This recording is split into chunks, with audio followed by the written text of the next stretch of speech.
আসসালামু আলাইকুম।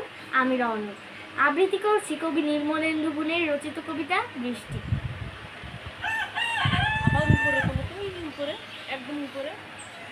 আকাশ জুড়ে মেঘের খেলা, বাতাস জুড়ে বৃষ্টি, গাছের পাতা কাঁপছে আহা দেখতে কি যে মিষ্টি।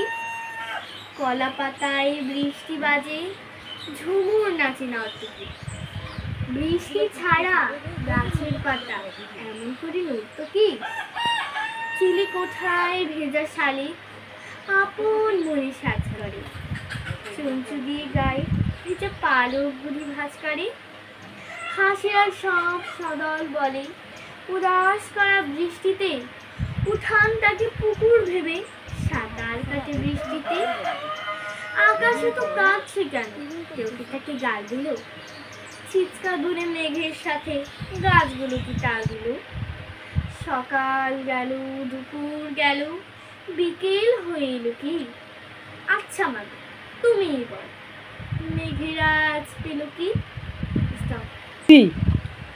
হ্যালো ভিউয়ার্স, আজকে আমি একটি কবিতা আপনাদেরকে শোনালাম। অবশ্যই কমেন্টে জানাবেন যে কবিতাটি কেমন হয়েছে। আপনাদের জন্য আমার পক্ষ থেকে একটি পুরস্কার এবং আপনাদের হয়নি শুরু। হ্যালো ভিউয়ার্স, আসসালামু আলাইকুম। হ্যালো ভিউয়ার্স, আপনাদেরকে অনেক অনেক ধন্যবাদ আমার ভিডিওটি দেখার জন্য। আজকে আপনাদের জন্য আমি আরেকটি কবিতা আবৃত্তি করেছি। অবশ্যই কমেন্টে জানাবেন যে কবিতাটি কেমন হয়েছিল। এবং আপনাদের জন্য একটি প্রশ্ন থাকবে যে পৃথিবীতে ডিম আগে এসেছে নাকি মুরগি আগে এসেছে। অবশ্যই কমেন্টে জানাবেন এবং যার উত্তরটি সঠিক হবে আমি তার জন্য অনেক ধন্যবাদ। সঙ্গে আপনারা অবশ্যই লাইক, সাবস্ক্রাইব, কমেন্ট অবশ্যই করবেন। না করলে কিন্তু আপনাদের একটি ভুল হয়ে যাচ্ছে। অবশ্যই করে তারপরে অন্য ভিডিওতে যাবেন এবং ভিডিওটি স্কিপ করবেন না, পুরোটাই দেখবেন।